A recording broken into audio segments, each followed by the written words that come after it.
So our two speakers, let's introduce them, are David Lowery, who is a mathematician, writer, musician, producer, serial entrepreneur based in Richmond, Virginia, and Athens, Georgia. He is the founder of Cracker and Camper Van Beethoven. He has many achievements in the music business, and as a producer, he produced artists like Counting Crows and Sparkle Horse. Also founded Sound of Music Studios with John Morand, and has many different credits in the music business. He recently founded a blog called The Tricordist, which examines artists' rights from the point of view of developing an ethical internet.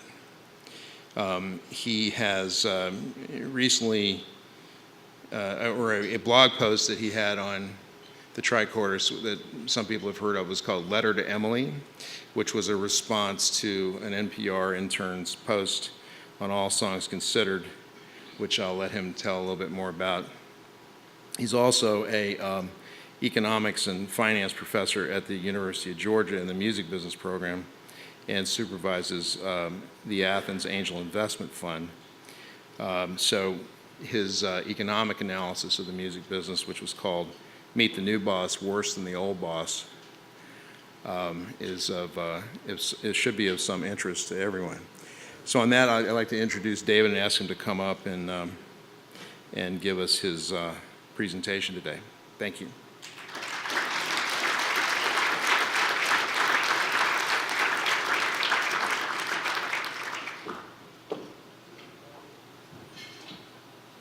I'm more comfortable carrying a microphone like this. The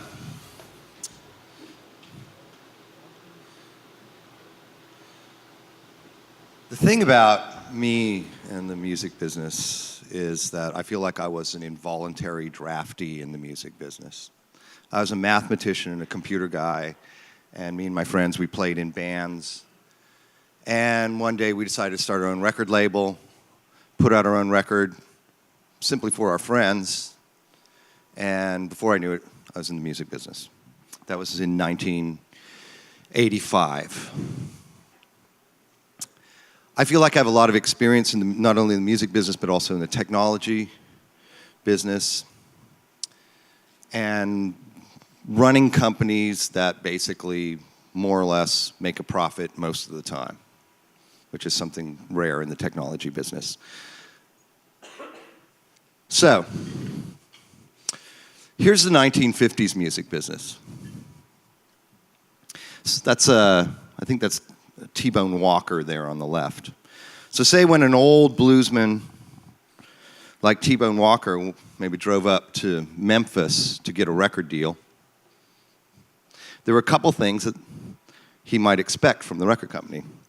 Might expect some promotion for his albums, and in lieu of transparency and actual royalties, would be given a Cadillac every once in a while, in lieu of those things, right?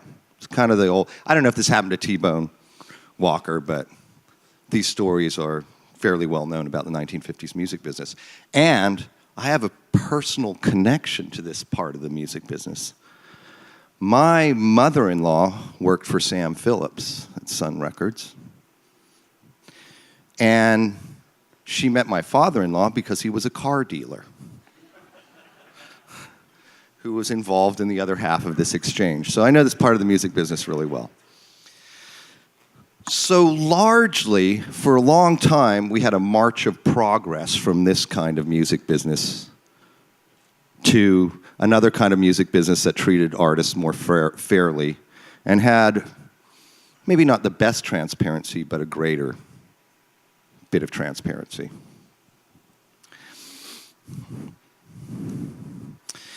So today, this is a digital music business.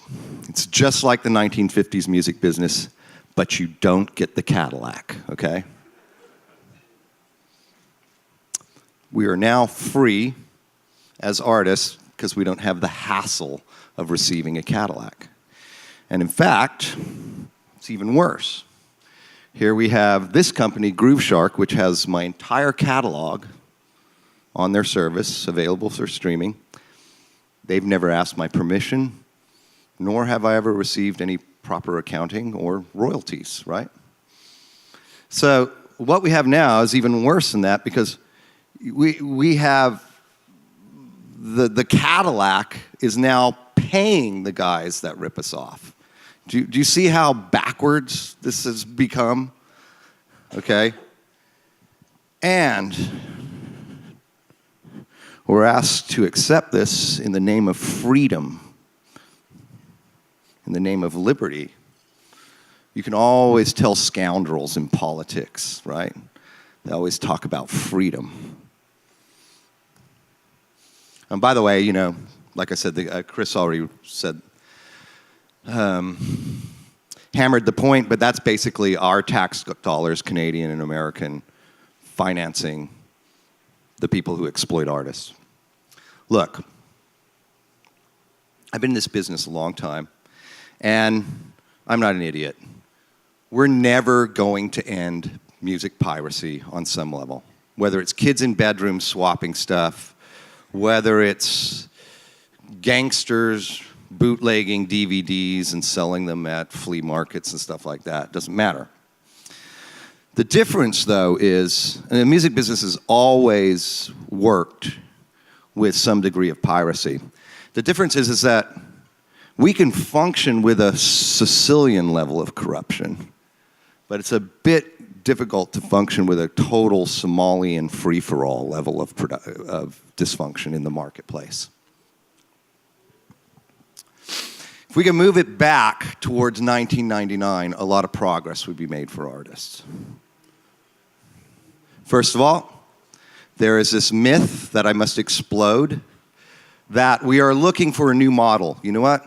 Most artists that I know are relatively intelligent. They know how to run a business, right? And I would think that 15,000 semi-professional artists in the music business, if there was a new model, we would have found it. If there was a new model that was better for creators, we would have found it with the digital distribution. But what we really have, the digital distribution model that we have right now, is what we have. It's the status quo. It's relatively stable. The new model is here. It doesn't work great for creators, okay? There are 3 components to this. It's been relatively stable for 8 years. There's file sharing, BitTorrent, and cyberlockers, which are advertising supported, largely. There is streaming, which includes YouTube, Spotify, Pandora, Groove Shark, which are also advertising supported. As Chris pointed out, both of these things are competing for the same money. If this second one is going to be the future of the music business, access to music, streaming music, artists are mandated a share of that advertising revenue. If that advertising revenue is pushed down by oversupply in the marketplace, oversupply of publishers, artists are going to get less. Digital music services are going to get less. Finally, iTunes and Amazon and the legitimate white hat digital retailers do not exist in a vacuum. They got to price artists' music against this background of Somalian level piracy, okay? This all works together to depress the wages and the revenue that artists receive. Okay. A lot of people don't realize this. Just to back up for a second, free music, books, and films are highly monetized. Kim.com would pay people to upload, well, it appears he would pay people to upload files that were popular and then charge people a premium subscription to download these files faster.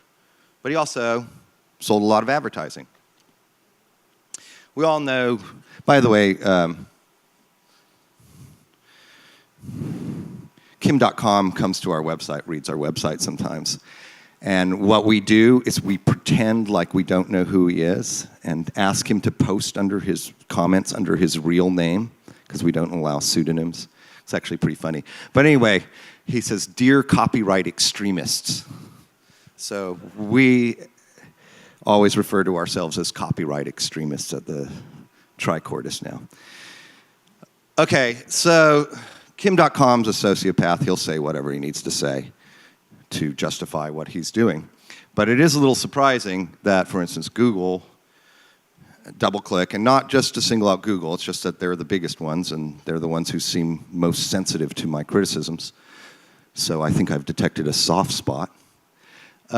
Google and many other Fortune 500 companies run advertising networks that monetize this free music. Graham Henderson, a while back, in his blog, ran a piece on Carly Rae Jepsen's "Call Me Maybe" song, where he did a Google search for it, and he showed that on the first page, there were no legitimate download links.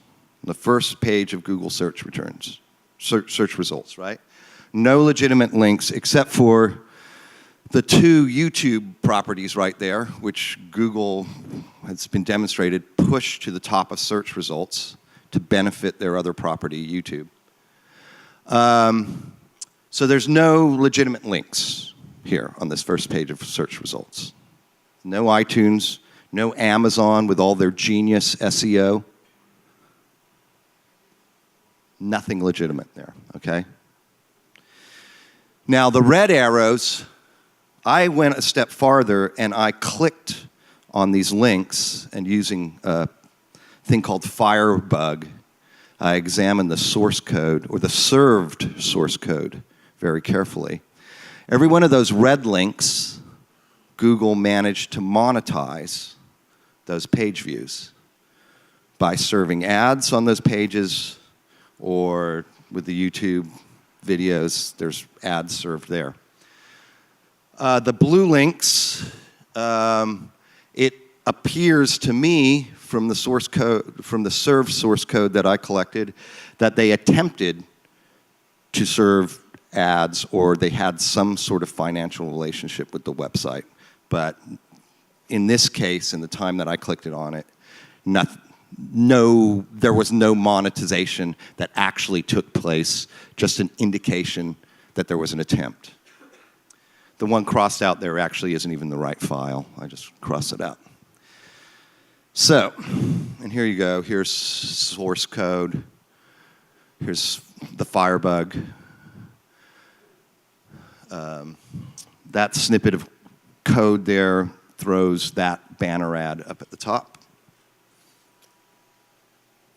Now, a lot of people are surprised that a Fortune 500 company would do something that's seemingly illegal, but I don't know if you know that Google, in their non-prosecution agreement, which means somebody go to jail prosecution agreement, not a civil prosecution, somebody go to jail, they paid $500 million for knowingly working with these online pharmacy, non-prescription drug pharmacies. So it's not surprising to see Google involved in this, considering that this happened. Anyway, here's the point. It's really what Chris is saying. When there's an oversupply of publishers, you're going to drive ad revenue down. So if we end ad-supported piracy, I feel this is a no-brainer. It's an easy fix. Doesn't even involve any sort of new laws, government regulation, or anything like that. It's a no-brainer. And it's something that brands, digital music services in Silicon Valley, and artists all benefit. So I would like to see us move forward to fixing this problem. Thank you.